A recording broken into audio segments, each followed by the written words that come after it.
Oh, hello. To me, food is a language.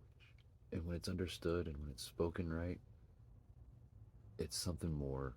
It's just something better. To me, food just, it can bring people together. Now, I'm a baker by trade, but I'm a baker by passion also. And to me, it's the smell of that warm sourdough bread sitting there cooling, being ready to be sliced open and eaten. It's it's those golden biscuits that you just cannot wait to sink your teeth into in the morning. Ah, here, even this. How do you feel when you see the waitress or the waiter coming up to your table with that basket of bread at Texas Roadhouse? You know what I mean, with the cinnamon butter? Oh, it's just so good. Just no other words, right? Oh, you're probably thinking about that bread still. So, to me, bread is a passion, and I would like to give you a brief history of this passion. And we're going to go into the beginning of it, like with the Egyptians and how they accidentally found sourdough, how they found yeast, all the way up to the Middle Ages, where they used bread as not only food, but a vessel to carry more food. Up to World War II, where we kind of ruined bread for everybody, and we're still doing it today, to finally the at home baker that's Britain the art back in artisan. Now, let's take a trip down the Nile River, shall we? First known recorded use of bread and yeast was in Egypt, and these bread makers, these they would make these this dough that it was just flat. It was like a pancake almost.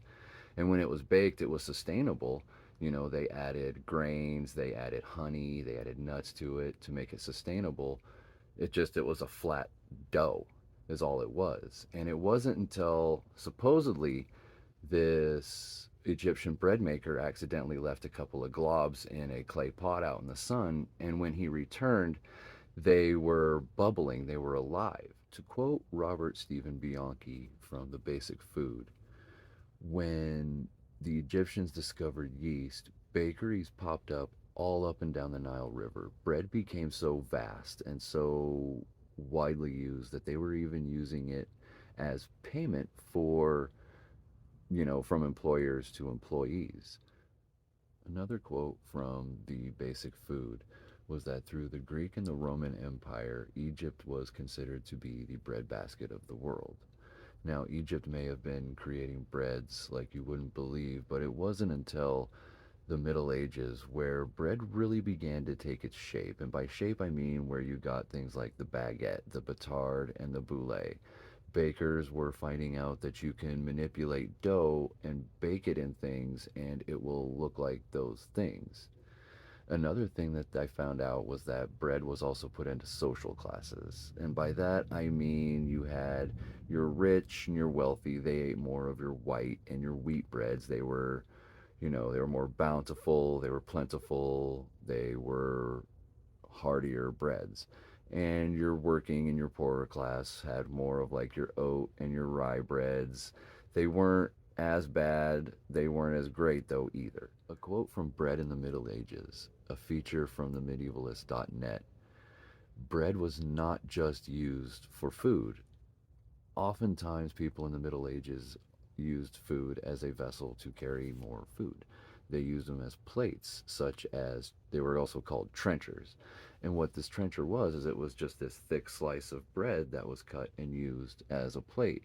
They would put the meats and the sauces, the vegetables, everything for your meal on this bread, and you would eat the meal. At the end of the meal, you would eat the bread. I mean, if you were part of the poor, you would. If you were wealthy, you were able to kind of just hand off your bread to the poor or one of the animals. For thousands of years, sourdough was the way we leavened our bread and the way that we cooked. Now let's fast forward to World War II. This is after the creation of the freeze dried yeast. The call for more bread was to help our boys overseas. Now, this meant mass producing bread, and this also meant allowing certain preservatives and additives and conditioners to be added in order to keep shelf life to 2 to 3 weeks, much like you would see in the grocery stores now in our cellophane wrapped bread. Coupled with the rising cost of ingredients, we still today use the mass production of bread. And this is the entrance of where all of our gluten and our bread allergies have really stemmed from. Enter now the at home baker.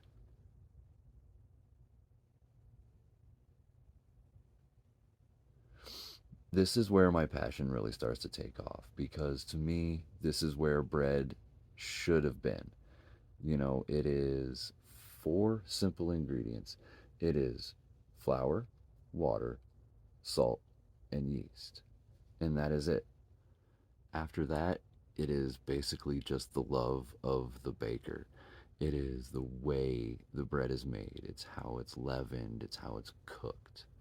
That is that is the passion. That is bread making. That is what can make a comeback.